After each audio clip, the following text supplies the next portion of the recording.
যে হুজুর সময় মেনটেন করে না। আজকে তুলনামূলক অন্য দিনের তুলনায় লোকজন পরে আসছে।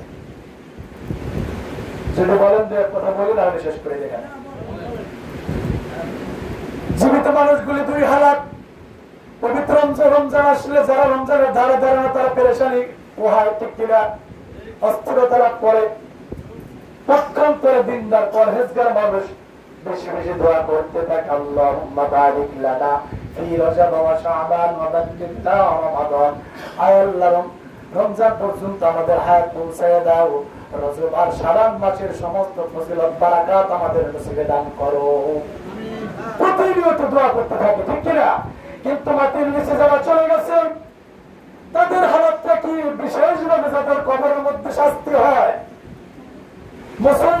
মুসলমানের সন্তান হওয়ার পরে মারা গেছে, কিন্তু কবরে শাস্তির ফেরেশতা আল্লাহ পাঠিয়ে দিয়েছে। আর কাফের বেঈমান যারা, তাদের তো আবাদান অনির্দিষ্টকালের জন্য শাস্তি হতেই থাকবে, ঠিক কিনা।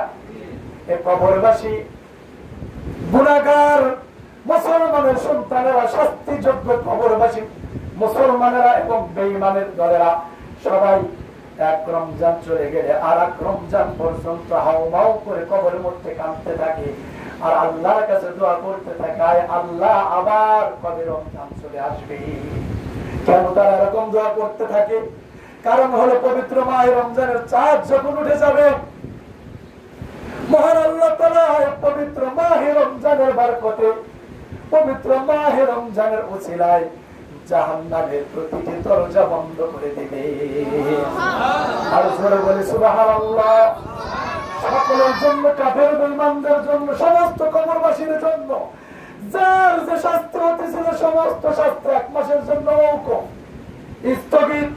সমস্ত কবরবাসীর সমস্ত কবর জাহান্নামের সব দরজাগুলি আল্লাহ তাআলা পবিত্র মাহে রমজানের জন্য বন্ধ করে দিলেন। সুবহানাল্লাহ। হাতুড়ির পিঠা খাইতেছিল, সাপের কামড় খাইতেছিল, জাহান্নামের আগুনে জ্বলতেছিল। রমজানের চাঁদ উঠে গেছে তো সব বন্ধ হয়ে গেছে, শান্তি পাওয়া গেছে। এই জন্য কবর জগতে যারা চলে গেছে তারা 11টি মাস আল্লাহর কাছে কাঁদতে থাকে, বিশেষভাবে যাদের কবরের মধ্যে শাস্তি হয়। আর বেঈমানের দলেরা, ও আল্লাহ রমজান আসে নাকি, তাড়াতাড়ি রমজানের ব্যবস্থা করো। সুবহানাল্লাহ বলো। এজন্য আমি আপনি খুশি হয়ে বেজার হই, কবরওয়ালারা কিন্তু রমজানের জন্য খুশি হয়। কি বলেন আপনারা? তো আজকে এক জুমা পড়লাম আমরা রমজানের আগে, আর আগামী একটা রমজান জুমা পাইতেছি আমরা, ঠিক কিনা। রমজানের ফজিলত আমরা সারা জীবন শুনেছি, শুনে আসতেছি ইনশাআল্লাহ। তো আমরা পবিত্র মাহে রমজানের রোজা রাখবো তো ইনশাআল্লাহ, কি বলেন? হ্যাঁ। কোন সমস্যা হলে রাখা যাবে না সামনে আলোচনা হবে, যেহেতু আজকে টাইম এমনি অভাব হয়ে গেছে, আর সামনে আগাবো না। হ্যাঁ, এবং আমাদের রমজানে রোজাগুলি রাখার জন্য কি আমাদের করণীয়, কি বর্জনীয়, কিভাবে রমজান রোজাগুলি রাখলে আমাদের রোজাগুলির হক আদায় হবে ইনশাআল্লাহ। আগামী জুমায় আপনাদের কাছে একটা অনুরোধ করতেছি। সে অনুরোধটা হলো, আগামী জুমায় কিন্তু রমজানের আগে আমরা বাহিরে পাইতেছি, ঠিক কিনা। সারা বছর তো ওয়াজ নসিহত আমরা পড়ি এবং আপনারা শোনেন, কিন্তু কিছু কিছু সময়ের আলোচনাগুলি খুবই ইম্পর্টেন্ট, খুব গুরুত্বপূর্ণ। যেমন আজকের আলোচনার চাইতে আজকে অগোছালো কথা হয়ে গেছে, বিষয়বস্তুর বাহিরে অনেক কথা হয়ে গেছে। তো আগামী জুমায় ইনশাআল্লাহ আনুষঙ্গিক প্রাসঙ্গিক কোন কথা টানবই না, এটা আমার খেয়াল। কারণ জুমার নামাজের, জুমার আলোচনার সময় অল্প, কথা বলতে হয় অনেক।